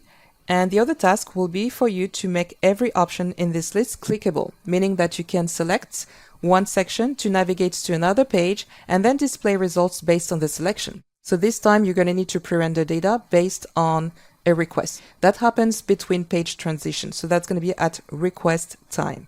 Here as well, you're going to need to figure out how to pre-render data based on the user's request. And the other thing for this one, I am providing you with some guidance. You've got another API call that you can do in order to display results based on one category. So let's use again the API key. For this example, this is for the business section that you should find somewhere. So business, I'm going to try something else as an example. But you see that you get results back, and this corresponds to a list of articles for a particular section. Let's try as well with this category or section. We've got different results, and here the purpose is to have this, to create a navigations, to create a user experience here in this application, allowing users to select a section and then navigate to the results, to another page. So you're going to need to create another page and allow the users to select a news article from your application. So that's going to be your task. So your first task will be to fetch and pre-render data. So first task is to create a page to fetch and pre-render static content. So this is going to be a list of section using the New York Times API. Then you're going to need to make every option of that list clickable. And then the second task will be to display a list of results for every section available. and that's going to be on the user's request. I'd like also that you create a fallback page, a 404, which is user-friendly, allowing the user to go one step before, so to go back to the previous page, not just going to the home page, but just to go back. So I can give you a hint. For that, you can use, let's go to the documentation. You can use Next Router. And there is a section, which is here, Next Router, Next Link here, which is back. And this is going to allow you to go one step before in the history. So I'm going to allow you to find this one very quickly. Here we go. So I'm going to let you look at this documentation in order to set this up. What I'd like is that when you are on the not found, allowing the user to go one step before, not just to the home page, but one step before. That's it. So I hope that you are up for the challenge. Next, we're going to look at the solution and see how we can complete this exercise.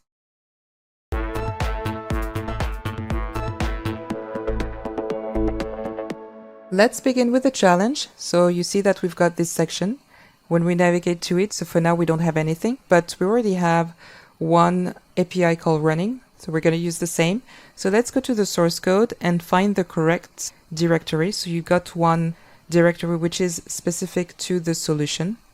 So we're going to use it. Let's look at the home page for now. So we have this list of links, and notice as well that here we've got sections, and for these ones we've got news, popular, news, top stories. This corresponds to this subdirectory, which automatically creates a new path. So it's done automatically behind the scene. So we're going to do the same for sections. Inside the pages directory, we create a new directory which will be sections. This corresponds to this. And inside we add index.js. In terms of source code, we're going to copy, here from the news, this news component, because it's going to be fairly the same. So we're going to simply copy and paste, and I'm going to replace this with section. And make sure that we export default this one. And for the implementation, we're not going to be using getStaticPath, actually. And we're just going to return one time the props object. Here we go. Here we're going to read sections, and for the handler we're going to use this URL. So I'm going to replace this to get a list of sections back from the New York Times. So this is list, section list, you see. And in the component itself, we're going to use link, because we're going to create navigations to navigate between pages within the application. So it's not going to be an absolute URL right away. So I'm going to replace this just with link tags. Use this because it always takes one ref prop, and replace this with, actually it's going to be another page that we create inside the subdirectory sections, and we're going to use result section. And we have also result, and I think it's display name. Yeah, display name. This is what we're going to use to display. And for that, I'm not going to be using this, and I remove this. Okay. And title, I think it's good. Let's give it a spin. We go back to the home page and try to navigate to sections. And now we should see a list. Okay, so we just need to make a few changes in order to make it look a little bit better. Of course, it's not going to be like something that we can really manage to click on sections. So instead, we're going to make a return and use fragments and allow to break. Like we're going to add a line break to put on each line. So I'm just going to add this as well. Here we go. So now we've got our list of sections, so we can click on it. So you see we can navigate, but we don't have yet any way to navigate to one page. So this time, you know that we cannot really control what path we have here. So this comes from an external resource. So for that, we're going to use the dynamic routes. So we're going to allow to use a placeholder to allow to define path on page request. And we're going to also allow to generate predefined path by also using another function that we've used before, which is getStaticPath, and also get server-side props. So that's going to be in the next part of this challenge. I'm going to show you how we can use again get static path and get static props to generate path, and then allow to statically generate content based on a path. So now we want to be able to display content based on page requests. So instead of like when we click on it, so we can navigate to a page, but we cannot really figure out in advance how many paths we're going to use. So for that, we're going to use a dynamic route. So that's why we use dynamic routes, because we cannot really define all the paths required for this application, for this particular task. So inside sections, I'm going to add another here. I'm going to name this one section within brackets. So that will be used as a placeholder. And again, I'm going to copy, the same implementation that we have in path, because that's going to be fairly the same, except that here we're just going to return the content, which will be just one time the prop object, same. For the handler, we're going to put it outside because that's going to be something that we're going to search. We're going to make an API call based on, actually, we're going to get this from this example that we used before, this one. So this is the one, this URL. Let me replace this. And we're going to get in response results. And actually this is here. So we are going to use the params because we'll use whatever we get back from the URL. And that's going to be params section. So the same name that we used as a placeholder. Let's go back to where we have defined here this dynamic route. That's going to be the same. If I decide to change to name or title, then you need to replace with title here. Okay, and I'm just going to remove that. It's going to be the API key. Here we go. We've got our results that we get back. And here for now, for the title, we can use whatever we get back also from like the request that we make in the URL. So that's going to be params section. Finally, we need to define the path because we don't know all the paths that we're going to need in advance. That really depends on what we get back from this first API call right here. And this is a long list, as you can see. This is a very long list. So in order to do that, we're just going to allow to loop through what we have back from this API call. So let me actually grab again this handler. I'm going to use it. And that's going to be results, or we're going to name this section. No, results is fine. And for the API key, because we use it like in different places, I'm going to put it like a little bit higher, right here, on top of everything. And instead of having just to create an array statically, I'm going to use a map to iterate through all the results and allow to create all the params. So allow to generate all the paths required for this application. So I'm using the map function. And for every result, we return an object with the key params, and we specify section and result section, meaning that it's going to create a path here. This section that you get back, we're going to use that to create the path, So let's try that. So now you're going to see that we're going to be able to navigate to every section and get the results. Yeah, I think it's fine. We've got the URL and the title. Yeah, that's good. When we navigate to admin, now we have the results. So the list of articles. We just need to put, I think, target blank because we no longer have it. Yeah, this one's missing.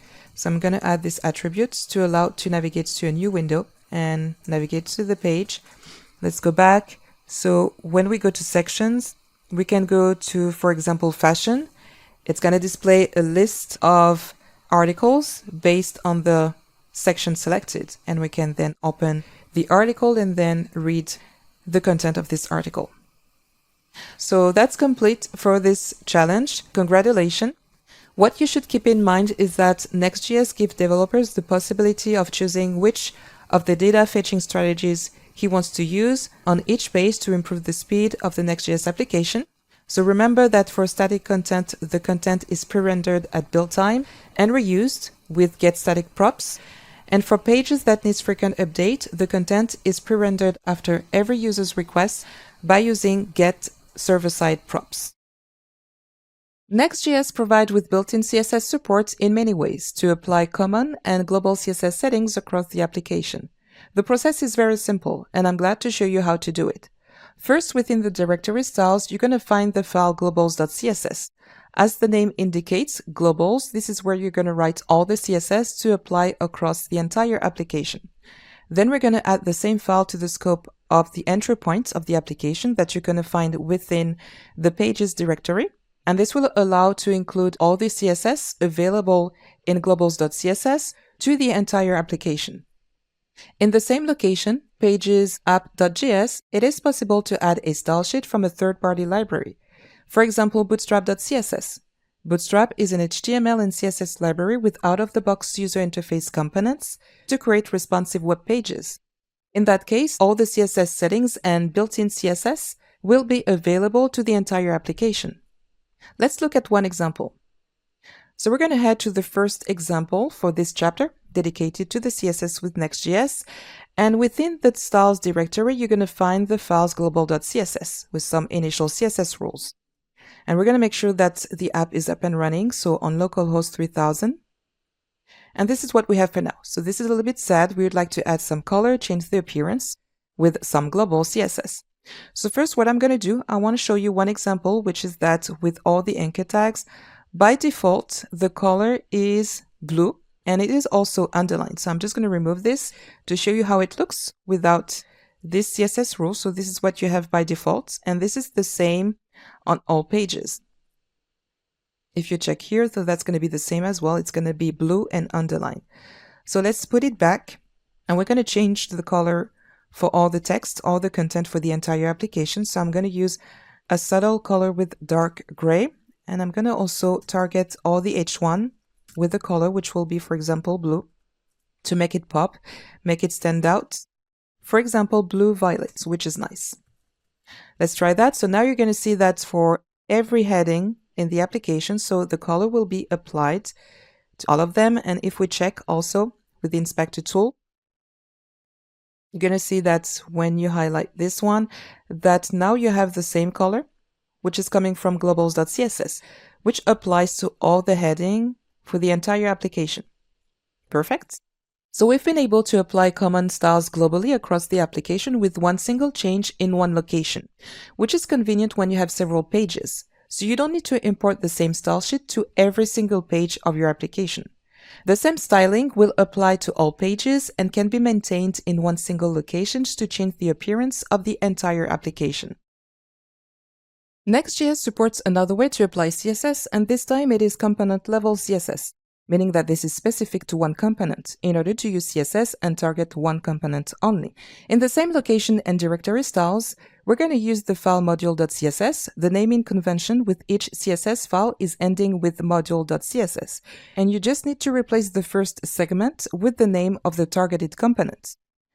Let's go back to the code editor, and we're going to find the example with home module.css that you're going to find within the styles directory. And you see that for the naming convention, so it starts with the name of the component and ending with module.css. And it already comes with some initial settings. And as you may guess, this one applies to the home page with the same name component. And we add this module.css to the scope of this file, and it is imported as an object. So we can apply CSS by specifying the class names as it is specified in the module.css. Let's check it out. So we have container, and we're going to find the same class right here, container. So let's go back to the home page. Actually, we're going to go check it out in the browser. So we're going to make sure that this is up and running. There we go. Let's go back. So now we have this home page, and we're going to check out by opening the inspect tool, and we're going to target one card. And you're noticing that for the class name, Next.js takes care of creating unique class name, starting with the name of the component, followed by the name of the class, and followed by a sequence of lowercase and uppercase letter. And this is a unique class name, which is created by Next.js. So what we're going to do for now, so when you pass the mouse over, it is highlighted in blue. So we're going to change this setting, this CSS style. We're going to go back to the home modules to target this component with specific CSS settings and find the class that corresponds to card. Here we go. So that's the one we were just looking at. And when you hover over, you can have this color. So I'm going to replace this color with another one, which is blue-violet. And same for the border color. We're going to change to this color from blue to blue-violet. There we go. Let's save. Let's go back. And we're going to try that. So you're going to see that when you pass the cursor, the mouse over, it changes. So when you hover, so the color is different. So we can check also that now you've got blue-violet for the color and border color. Let's try something different. Let's say that I'd like to target the H1 with a different color of the global CSS settings that we've been using across the application.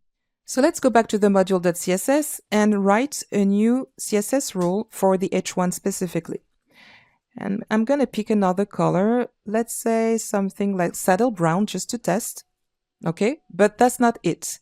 Now, when we go back to the component here, we're going to make sure to target the H1. So actually, this is title. So there was already a class name applied to the H1. So we're going to go back and I'm going to find the corresponding CSS class name, which is title.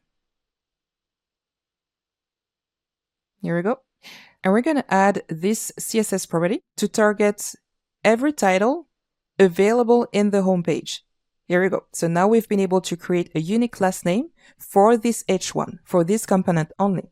If we check the H1 from other pages, you're going to see that it remains with the same color, which is implemented in the globals.css. But this time what we did is targeting this home component only with a different color, which is saddle brown. Next.js supports different ways to apply CSS in your application, globally but also at the component level, which allows to apply additional specific styling to one component only, on top of the global CSS. The benefits of using component-level CSS is to keep things organized, specific, and tidy. This is also more maintainable and scalable, instead of keeping everything in one unique file.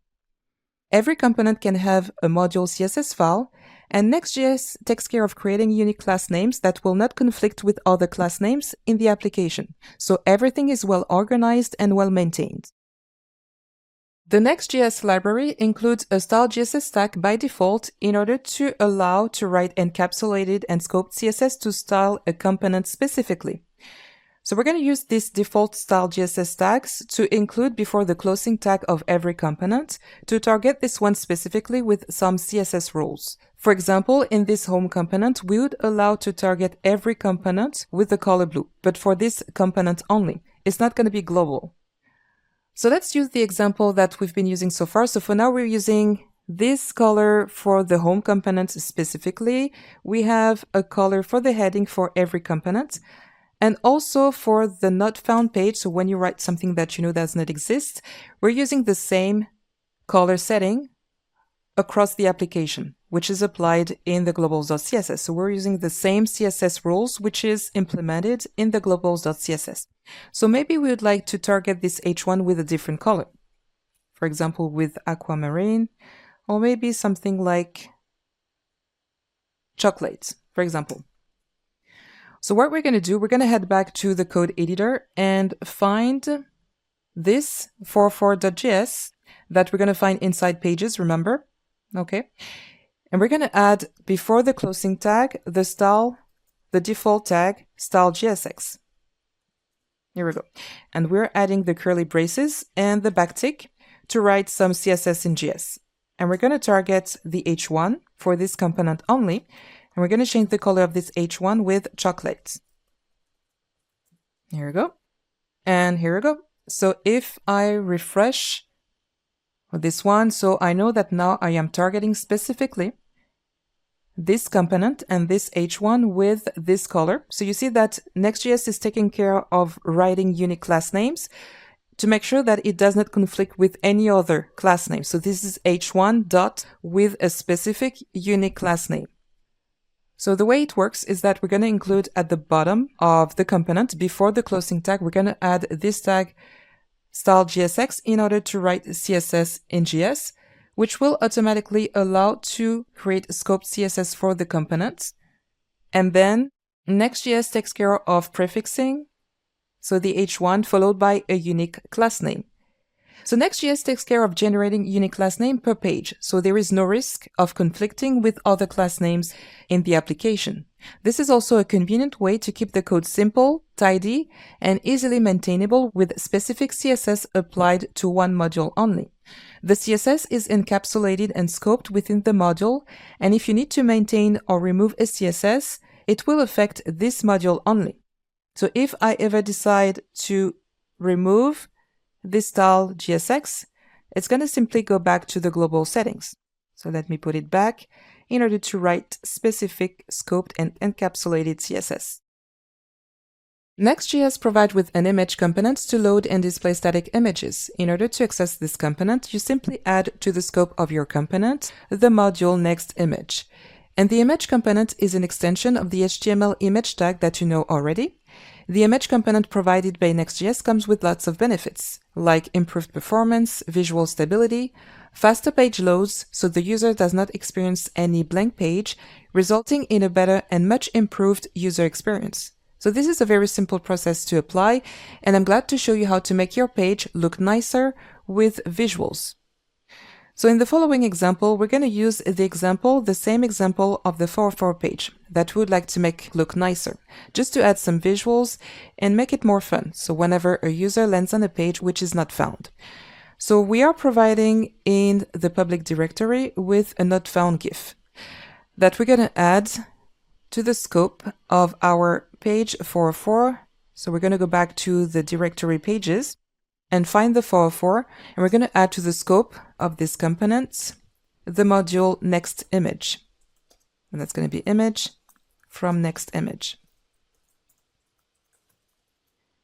And next, we're going to be able to use this one, but we're going to add also to the scope of this file, of this component, the image, so the GIF, which is available in the public folder.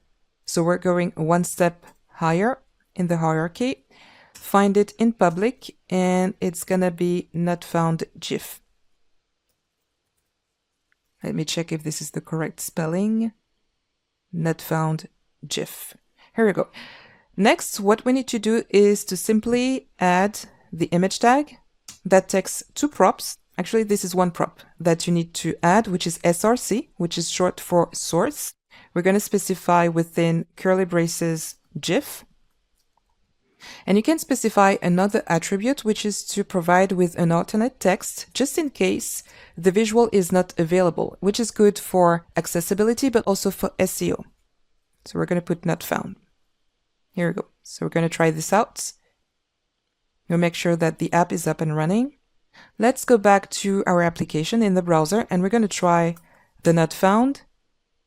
And here it goes. You can see the not found GIF, which is adding more fun and visual to your page. So this is more fun for the user whenever they land on a page which isn't available.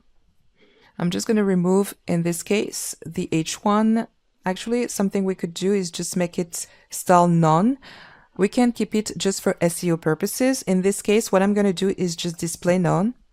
I'm going to actually do visibility hidden. It's going to remain available in the source code. So it's going to be useful also for SEO. Here we go. So we're just going to keep the not found just for the user experience. So this is simple as that. Whenever you need an image in a component, you simply use the image component, which is provided by the Next.js library.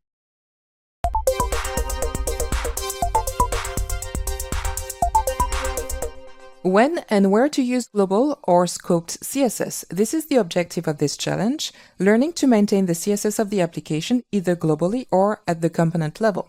So you're going to have several tasks for this challenge. First, apply and maintain the CSS globally in one place, and also to write CSS at the component level in two ways, by creating a module.css to target one component only, or by writing CSS in JS by using the default style JSX tags. Plus, we need to add some visuals and load static images to make it look nice. So this challenge is to apply everything we learned in this chapter, but also to learn to make the application look nicer and more user-friendly. So first, let's open the directory for this challenge, and we're going to look straight into this styles directory. So remember that this is where you're going to keep the global CSS and also where you're going to create modules.css in order to target one component specifically. So we're going to run the project. Here we go. We're going to make sure that this is up and running. And what I'd like you to do, so the instructions for this challenge is first to apply common CSS, global CSS, to target the content of the application. For example, you could use a font size like 14 pixels to make it look big enough so it's accessible. It's going to be more readable and visible for any user. And you can also change the color of the content, like dark gray or any other color of your choosing. The first task is fairly easy. Second, I'd like you to add some margins and padding to the layout. Remember, the layout is a component that we share between pages. And remember that it needs to be specific if you want to target one component specifically. And you are free to make it look like as you wish and create a nice layout to display the New York Times headlines. So that's going to be for every page using the same layout. Another task for the layout is for you to change the appearance of the layout for this menu. For now, it looks quite bland, so in order to make it pop, to make it stand out, we can change the color of every link and also add an underline every time that you hover over one link, just to make it obvious for the user that every time that they pass the mouse over, they can target one link, like top stories or popular. Finally, I'd like you to add some CSS for any active link corresponding to the page that you are currently viewing. For example, if I am right now on this view, I'd like you to make it stand out with a specific CSS styling like underline or a different color, or maybe some font weight. So I'd like you to make it stand out so the user knows where, in which place on the navigation it is. So just to change the CSS settings for the active link. So the last one is a bit challenging, but this is just to push the learning a bit further.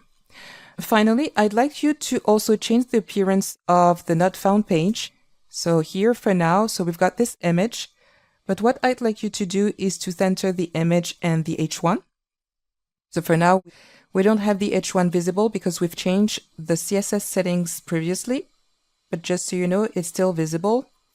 I'm just going to show you the inspector tool right here. So you've got the not found, which is not visible because we're using this property, which is visibility hidden, but we could choose to make it apparent again and then change the settings so everything is centered properly on the view. So for that one, you could choose to use either the module onemodule.css or CSS-NGS, your choice. So this challenge is like split in 3 parts to learn how to make the best of applying style with the Next.js library, which is 3 ways, either globally or with the scope limited to one component only, by either creating a component level module or with CSS-NGS with the default tag styleJSX. Good luck!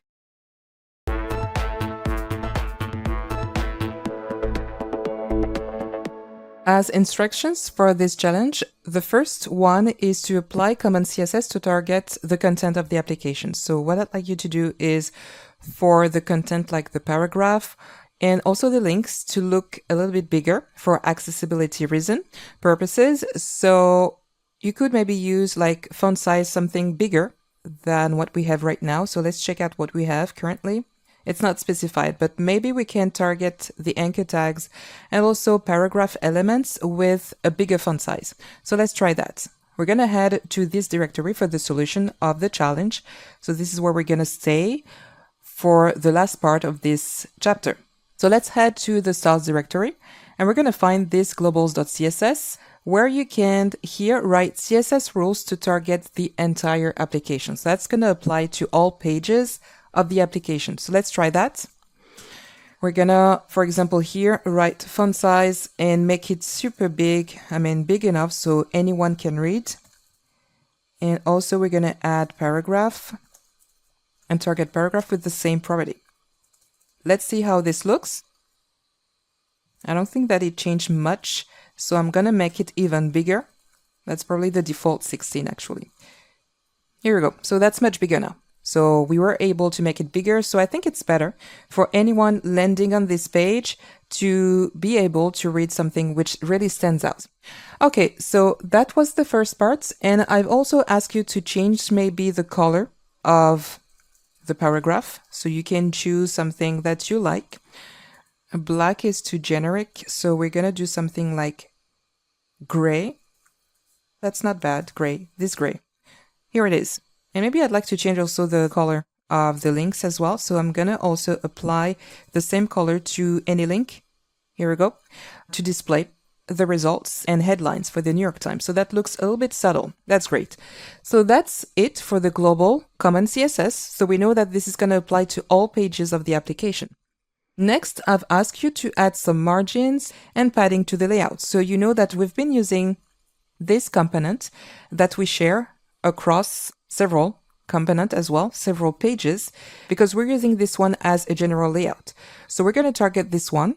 And remember that because this is component level, we're going to need to create a new module.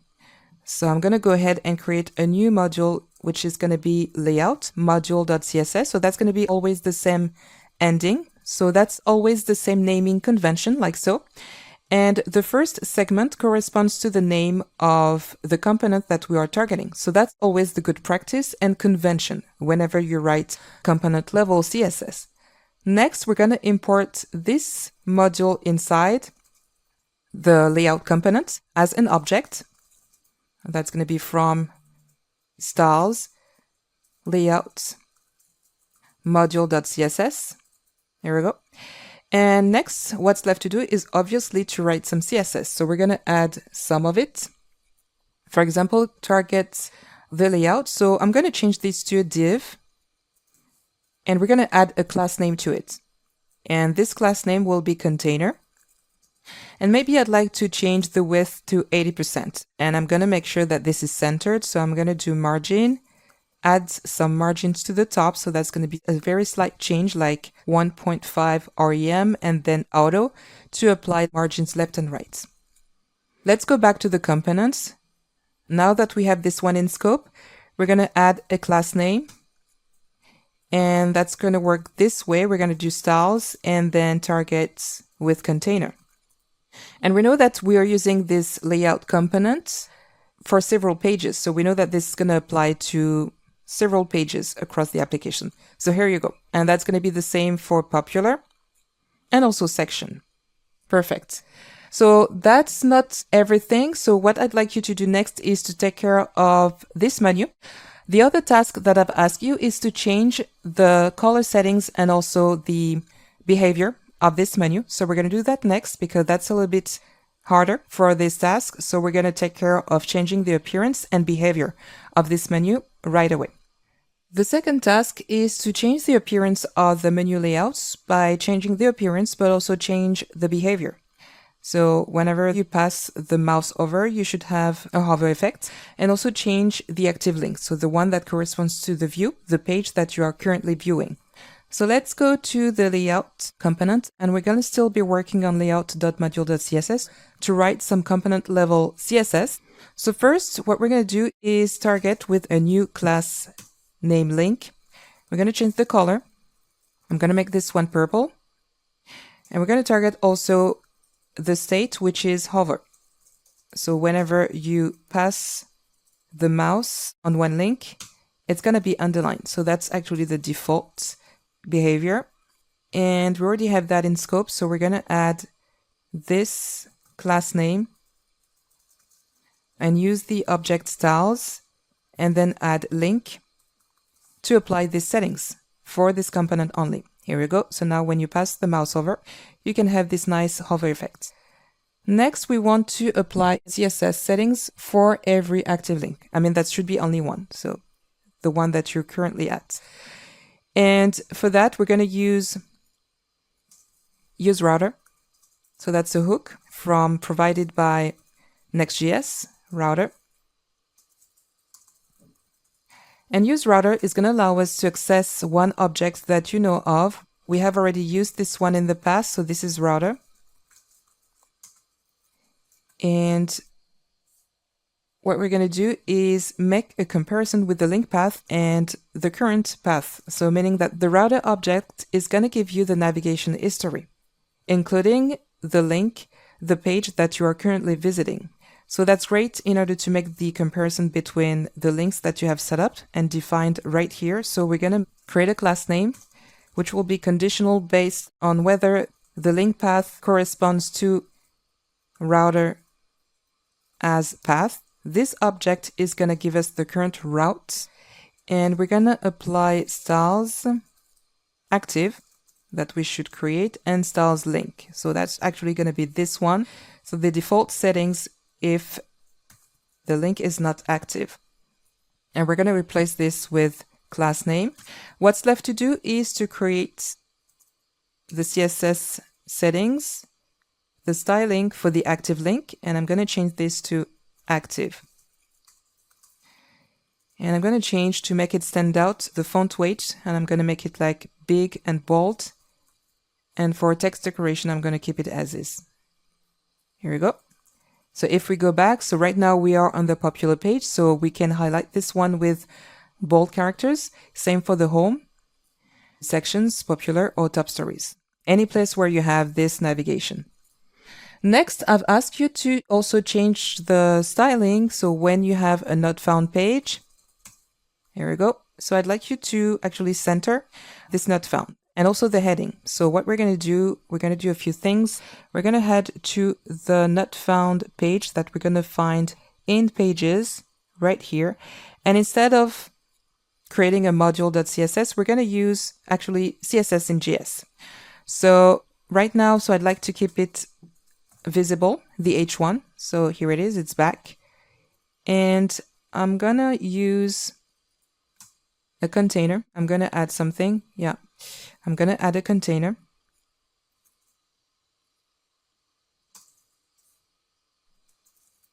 And I'm going to make this one use the entire height. So that should be like this. So this one, I'm going to put like container. So we know this is specific, so that's fine. It's not going to conflict with any other class name. So that's going to be container. And this one is going to be height, VH. And we're going to do also something else, which is display flex. And we're going to do align items center. Same for justify content. So that's a flex box. And that's going to allow us to center all of that. So this time we are writing some specific scoped CSS, but by using styled JSX. The other thing I should do is flex direction. I'm going to set it as column to make it on top of each other. And for the phrase, I'm just going to put, sorry, we could not find what you're looking for. Here we go. And here we go. So now we've been able to write some CSS, scoped and encapsulated CSS to target specifically the component. So that's it for the third and last task. So as part of the challenge, so what we would like to do to finish up is to also change the layout of, this link. This is regular list items. So we would like to change the appearance to make it more fun, more appealing. So for example, we could create a card and also load an image, because there is also an image which is provided as a response when you make an API call from this New York Times API. So we can certainly improve the layout and appearance of this page, every page. So let's go to this directory, and you're going to find inside the components directory this component list that I'm reusing throughout the application because we're using the same layout. You see that we have a list for every page. So this was a good candidate to create a reusable component. Let's see where we are using it. So in news, we're using this list, and we pass the results of the props as props to this list. Same for search, the search page, and also sections. Same. And also you're going to check out the API, and you're going to see that we've made some changes. So the way that we are transforming the results after we've made the API call, we are transforming the results in order to get an object that we can use in the components. For every result, we want to get the URI, the URL, the title, and the image now also on top of that. Same for here. So for the search, because we have different response formats, I had to actually do some control flow to get the right information for the image. And for this one, you need to also put the domain name. You need to specify it. And I have to tell you as well, with Next.js, you must always specify. So whenever you use a domain name, you must specify it in the nextconfig.js. So that's why you're going to find here, this in the config. I had to specify so where I am downloading the static image. Let's go back to the list because we're going to need to write some CSS to target this component with component level CSS. So we're going to go here in styles and create a list module.css. And we want to target this component with this one. So I'm going to also add it to the scope. We're going to start with that. It's going to be from styles. I'm also going to use images because you see that we have a place just for the image, and we are importing this one from Next.image. Here we go. So what's left to do is to get the information back from the props, and then we're going to load it to the image, to display the image. So first we want to work on the styling of this list. So first we want to target the list itself. We want to remove the padding. Let's see how that changes things as we go. Styles and list. So that should actually move things like far left. And next we want to target every list item. So we're gonna create them as card. So first we want to change the width, 70%. We want to change the default list style type, and we're going to set it to none. And for the padding, so that's going to be inside, so we're going to add some padding. Same for the margin to add some space around every link. So let's see how that looks. We're going to apply this to the link. And that's going to be class name and card. There we go. So we have some space already, so that looks good. So next we want to add a border. 1 pixel solid and like a subtle color, like this. We want to add some border radius. That looks smooth this way. Here we go. So let's leave it as is for now. So that's quite nice. So next, maybe I'd like to add some more padding, but we're going to add an image. So it's going to take some space and so add more space to it. So that's the first step. So that looks already nice. Next, we want to add an image for every result, every headline. So we're going to do that next. As part of the challenge, so we're going to continue and design this page. So every page, now we have this layout. So we could add an extra image to make the layout richer, to make the user interface richer and make it look nicer and more appealing to users as well. So we're going to go back to the list, and I am already providing with a place for the image. And we already have as well this prop, the image that corresponds to the image that we get back from the API call. So this is part of the response when we do the API call, but because we have a different format for the response, depending on the source of the API call, we need to do some control flow to target with the right key and get the URL corresponding to the image for every headline. Same here as well. When you do a search, we've got the information for the image this way, but we need to specify the domain name. And also because when you use an image from an external source with Next.js, you must always specify the domain name in the config file. So I am showing you that right here. So you need to specify with the key images in the config file, the domain name that you're using to source, to fetch an image from an external source. So this is from the New York Times. Let's go back. So we're going to use this image to load the image from here. So we're going to use the prop. So that's going to be image. We are also specifying alt, which is for the alternate text. And this is useful for SEO, but also for accessibility.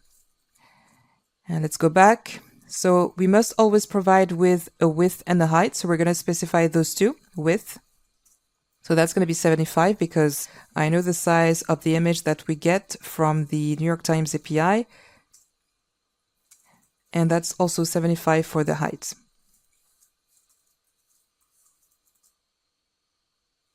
Here we go. So now you see the image. So that looks nice for every page. But now what we want to do is also styling the image. So we're going to target both the image, but also the link that we have inside the image. So we're going to add some margin to add some space around margin left with 10 pixels.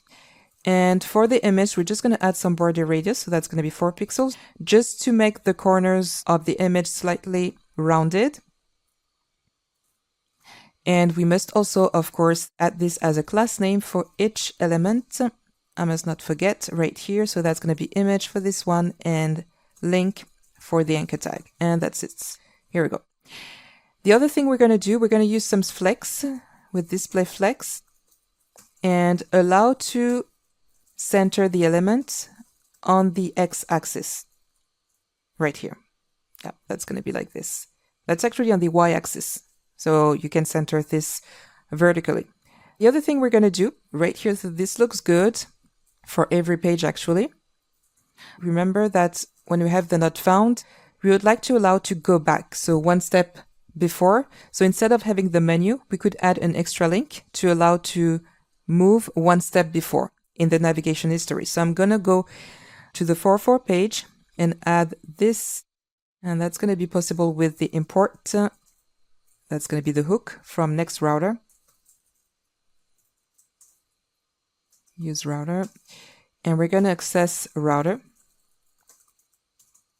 Here we go. I'm going to add a handler. So that's going to be go back. So that's a function that I'm going to use to allow to navigate by clicking one link. Go back, and that's going to be a router and back. And we're going to add a link somewhere. So I think I'm going to put it right here. We're going to read back. Let's try. Okay. Yeah, that's fine. So maybe more this place. And we're going to add an onClick. Because an anchor tag always has a ref, we're just going to put this as a placeholder. And onClick, add this listener and allow to go back with this handler that we have created. I think that I would need to just put a line break so it's right below, not at the same level of the menu, but like so. Yeah, I think it's good. Here we go. So you can move one step before. So instead of having to go through the different menu links. That's it. So I hope that you like this exercise. So this exercise and challenge was for you to understand how to manage a CSS architecture, which is a key component to every project. This is even more important when you work on a large-scale project with an important code base. A modular organization of the CSS will make the development process more efficient and productive for any developer. And the benefit for you is to keep the CSS tidy and organized with modules that are easily maintained, easier to spot bugs, and easier to scale. Finally, you have learned to change the appearance of the page to make it look nicer and improve the user experience also. And also on the development side, you have learned to keep the CSS modular and tidy.